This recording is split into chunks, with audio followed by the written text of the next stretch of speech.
Shalom para pemirsa, dimanapun Anda berada, kiranya Tuhan memberkati kita pada saat ini, dan kita bertemu kembali dalam pendalaman firman Tuhan dari buku Wahyu.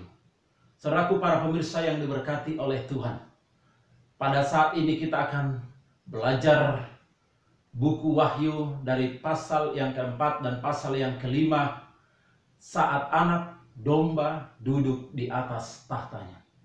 Saudara yang dikasihi Tuhan, kita akan mempelajari siapakah anak domba ini, di tahta mana dia akan duduk. Yang kita bahas adalah Wahyu pasal yang keempat dan pasal yang kelima. Ini adalah penglihatan apa yang akan segera terjadi sesudah ini. Artinya ketika Yohanes menerima penglihatan itu akan terjadi, yaitu mengenai masa depan dunia ini. Penglihatan dalam Wahyu pasal 4 dan pasal yang kelima menggambarkan tentang pertikaian besar, sejarah dari rencana keselamatan, bagaimana Tuhan mau menyelamatkan manusia yang berdosa, mau menyelamatkan saya dan Bapak Ibu saudara yang diberkati oleh Tuhan.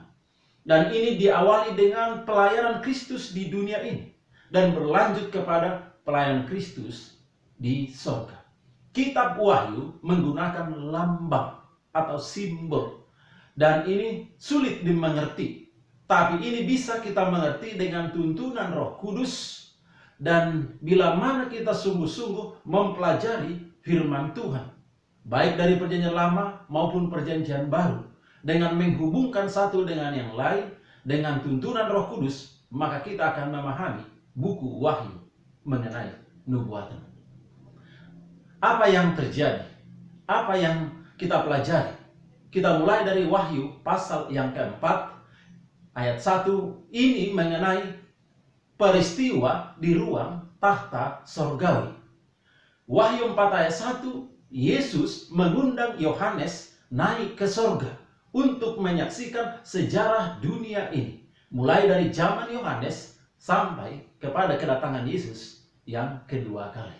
Saudaraku para pemirsa yang diberkati oleh Tuhan, Rasul Yohanes melihat, inilah suatu penglihatan yang indah, penglihatan yang luar biasa. Yohanes diundang naik ke sorga. Rasul Yohanes melihat pintu gerbang bait suci sorga dan ke tahta Allah. Tetapi saudara dikasihi Tuhan, iblis tidak senang. Iblis tidak senang dalam rencana Tuhan untuk menyelamatkan manusia berdosa, menyelamatkan saya, Bapak Ibu Saudara yang diberkati oleh Tuhan. Dan oleh karena ketidaksenangan iblis ini, maka terjadilah pertikaian besar. Dan pertikaian ini adalah mengenai siapa yang memiliki hak untuk memerintah di alam semesta ini. Setan mengaku bahwa alam semesta ini adalah miliknya, tapi Tuhan yang menciptakan alam semesta ini. Dialah pemilik dan dialah yang berkuasa.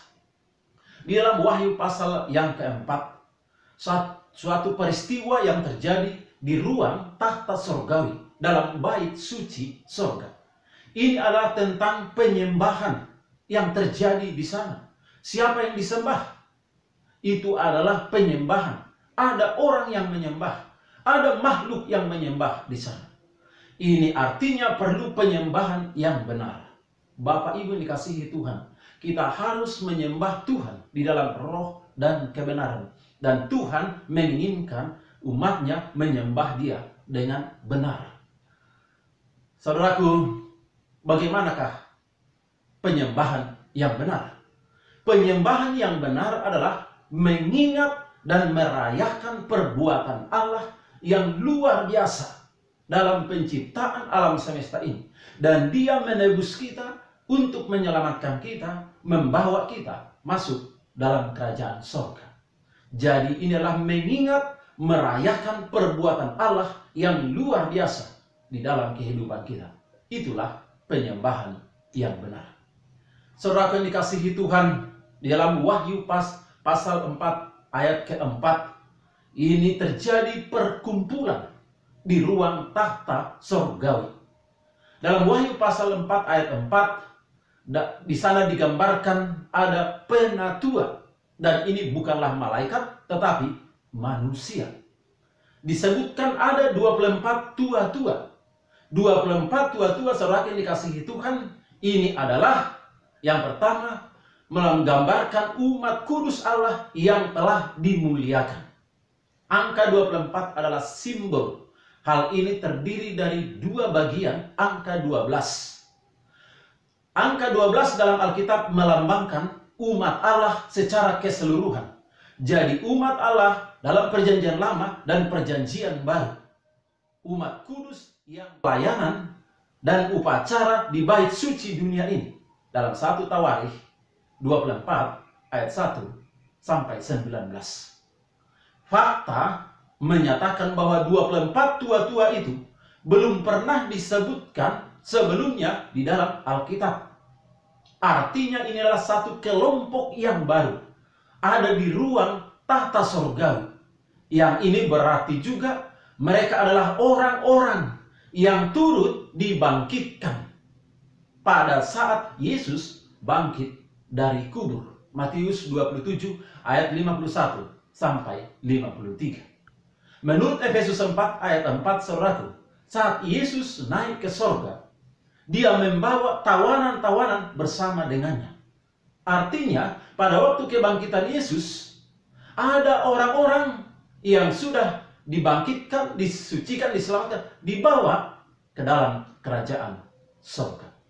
Saudaraku, dalam 24 tua-tua ini, yang telah naik ke sorga, ini adalah perwakilan manusia yang menyaksikan keadilan tindakan Allah dalam melaksanakan rencana keselamatan bagi manusia berdosa, bagi semua makhluk yang di alam semesta ini yang percaya kepadanya, termasuk saya dan kita semuanya. Saudaraku yang diberkati Tuhan, dalam Wahyu pasal yang keempat, boleh dibaca, diulang-ulang kembali, buka Alkitab kita. Ke-24 tua-tua, umat ini adalah umat kudus yang telah dimuliakan, dibawa ke ruang tahta sorgawi bersama dengan anggota Dewan Musyawarah yang lainnya untuk menyambut siapa? Bapak Ibu dikasihi Tuhan, menyambut Yesus setelah kematiannya yang penuh dengan kemenangan, untuk menyaksikan bagaimana Yesus ditinggikan untuk menempati kedudukannya di sorga setelah dia bangkit.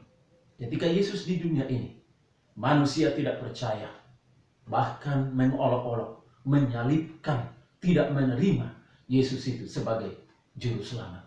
Tapi pada saat ini, Yesus ditinggikan, Yesus dimuliakan, dan dia menempati kedudukannya di sorga setelah dia bangkit dari kematian.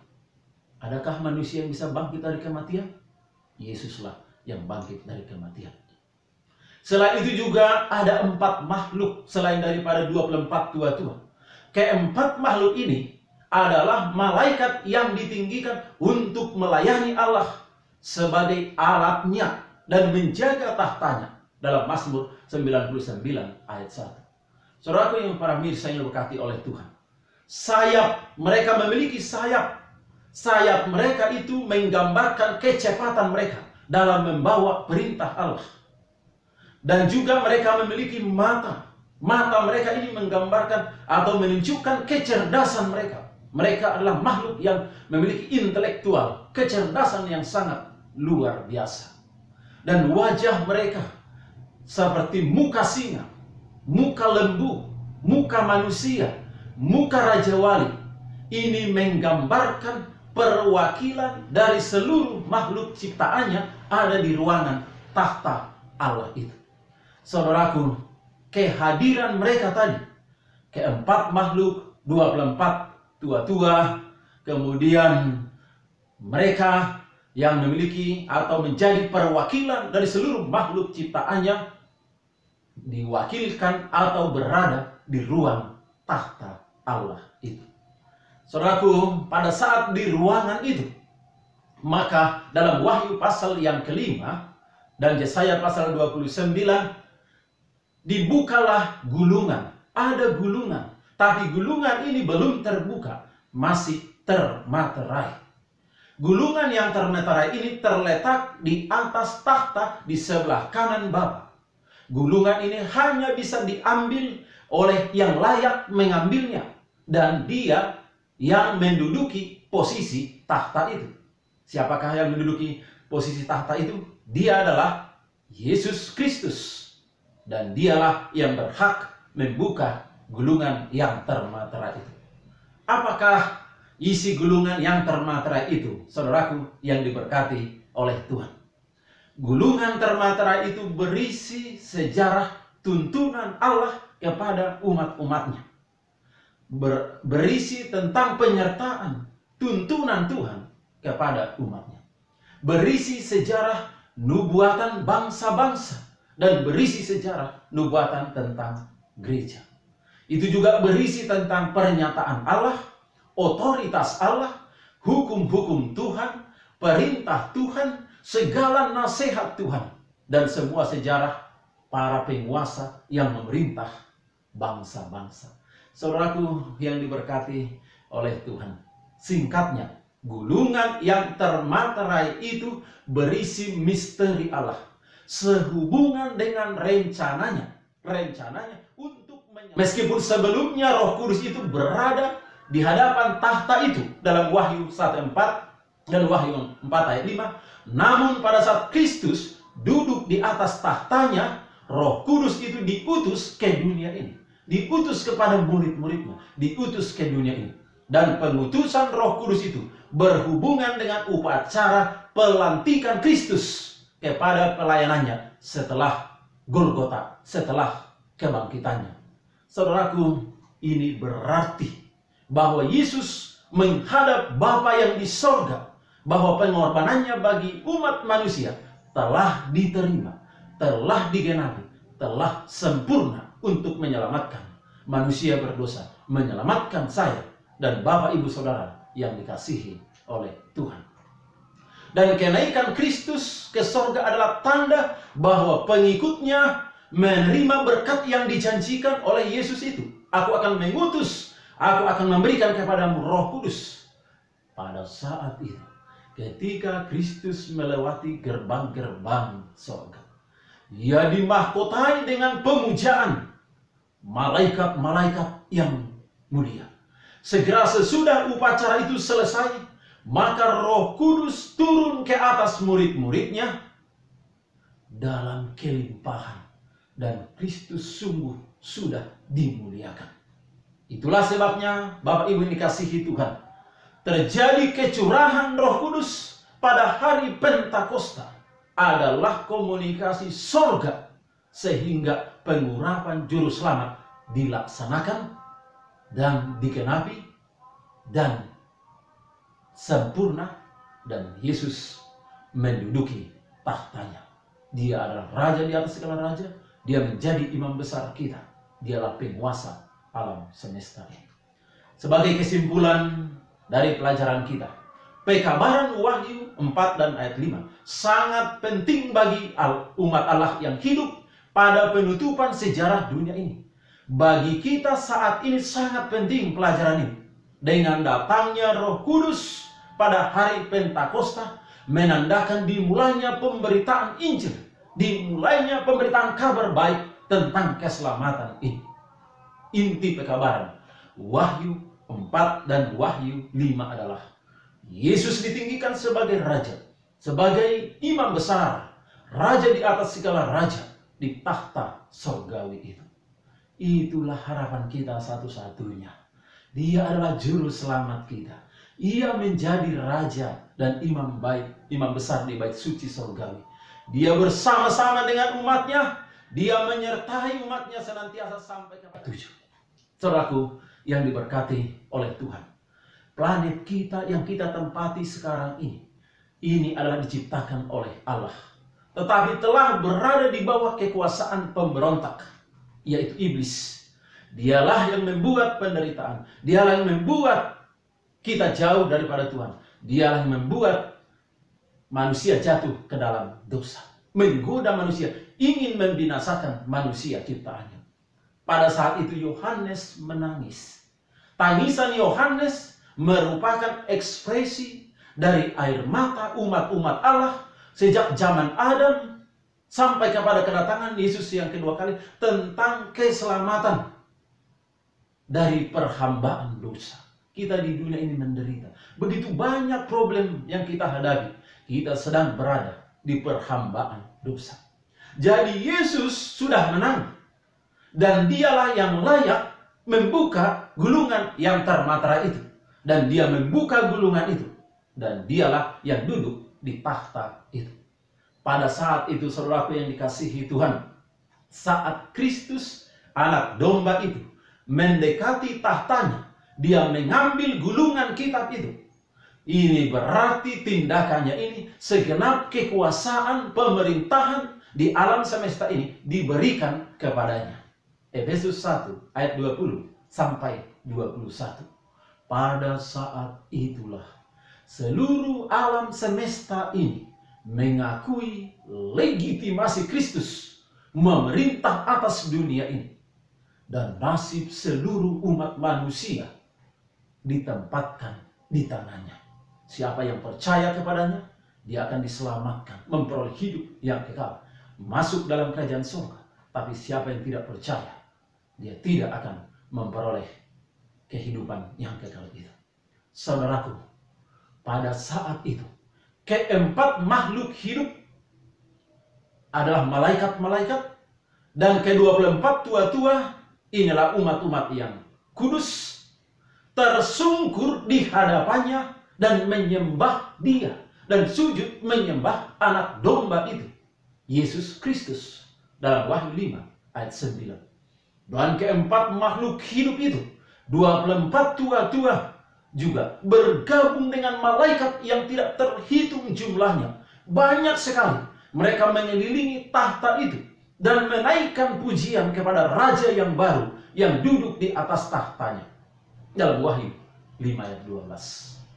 Pada saat itu, segenap makhluk sorga dan di bumi bersama-sama menaikkan puji-pujian kepada Allah Bapa dan kepada Yesus Kristus. Wahyu 5:13. Semuanya memberikan puji-pujian hormat. Suatu penglihatan yang indah, suatu peristiwa yang mengagumkan, suatu peristiwa yang kudus, yang mulia. Pada saat itu, puji-pujian dinaikkan oleh mereka dan disambut dengan kata amin oleh keempat makhluk itu. Dan tersungkurlah ke-24 tua-tua itu menyembah, sujud di hadapan tahta itu. Demikianlah akhir perayaan yang meriah di ruang tahta surgawi itu setelah kebangkitan Yesus. Saudaraku, para pemirsa yang diberkati oleh Tuhan, seandainya kita mungkin berada di saat itu, wah, kita tidak bisa membayangkan, tidak bisa melukiskan. Ini disampaikan kepada Yohanes. Apa yang dilihat oleh Yohanes ini, dia tuliskan dalam bahasa manusia. Luar biasa, saudaraku yang dikasihi Tuhan. Dan di Wahyu pasal yang kelima, ini menggambarkan peristiwa yang sangat menentukan dalam sejarah keselamatan umat manusia yang berdosa. Ini adalah inaugurasi Kristus untuk memasuki pelayanannya setelah kematiannya di bait suci surgawi. Dia sebagai raja segala raja, dia sebagai imam besar di bait suci surgawi. Dia menjadi pengantara bagi kita di bait suci surgawi. Dialah menjadi pengantara kita menghadap Bapa, menyampaikan segala keluh kesah pergumulan hidup kita. Dan dia mengasihi, dia mengerti kehidupan kita. Oleh karena itu, kita tidak perlu khawatir. Dia sangat mencintai kita semuanya. Upacara pelantikan Kristus di bait suci surgawi diikuti dengan turunnya Roh Kudus ke atas murid-muridnya di dunia ini. Dalam Wahyu 5 ayat 6 dikatakan di sana, ada ke-7 roh itu dikirimkan ke seluruh dunia. 7 roh, 7 melambangkan angka sempurna. 7 roh artinya kesempurnaan pekerjaan Roh Kudus dalam dunia ini. Setelah Yesus naik ke surga, Yesus berkata, aku akan mengirim, aku akan mengutus kepadamu seorang penolong, seorang penghibur, yaitu Roh Kudus. Itulah kesempurnaan pekerjaan Roh Kudus itu. Sebagai kesimpulan dari pelajaran kita, pekabaran Wahyu 4 dan ayat 5 sangat penting bagi umat Allah yang hidup pada penutupan sejarah dunia ini. Bagi kita saat ini sangat penting pelajaran ini. Dengan datangnya Roh Kudus pada hari Pentakosta menandakan dimulainya pemberitaan Injil, dimulainya pemberitaan kabar baik tentang keselamatan ini. Inti pekabaran Wahyu 4 dan Wahyu 5 adalah Yesus ditinggikan sebagai Raja, sebagai Imam Besar, Raja di atas segala Raja, di takhta surgawi itu. Itulah harapan kita satu-satunya. Dia adalah juru selamat kita. Ia menjadi Raja dan Imam baik, Imam Besar di bait suci surgawi. Dia bersama-sama dengan umatnya. Dia menyertai umatnya senantiasa sampai kepada akhir zaman. 28 di ayat 20 ini, janji Tuhan, aku akan menyertai engkau sampai pada akhir zaman. Jadi kita tidak perlu khawatir, tidak perlu takut, tidak perlu gelisah apapun yang terjadi dalam kehidupan ini. Dia adalah Raja kita, Dia adalah Imam Besar kita, Dia adalah Allah yang menyertai kita, yang memenuhi segala keperluan kita, yang selalu menuntun kita, yang selalu rindu bersama-sama dengan kita, dan ingin menyelamatkan kita. Semoga janji Tuhan ini menjadi bahagian kita dan pengharapan kita semua. Itulah yang menjadi inti pelajaran sekolah sahabat kita. Semoga pelajaran ini menjadi berkat bagi kita semuanya. Tuhan memberkati. Amin. Mari kita berdoa. Tuhan Bapa di sorga, terima kasih firman-Mu. Berkati kami, berikan kami pemahaman supaya kami semakin memahami firman-Mu. Terima kasih Engkaulah Raja kami, Imam Besar kami, dan Engkau menyertai kami selama-lamanya. Dalam nama Yesus Kristus kami berdoa. Amin. Tuhan memberkati.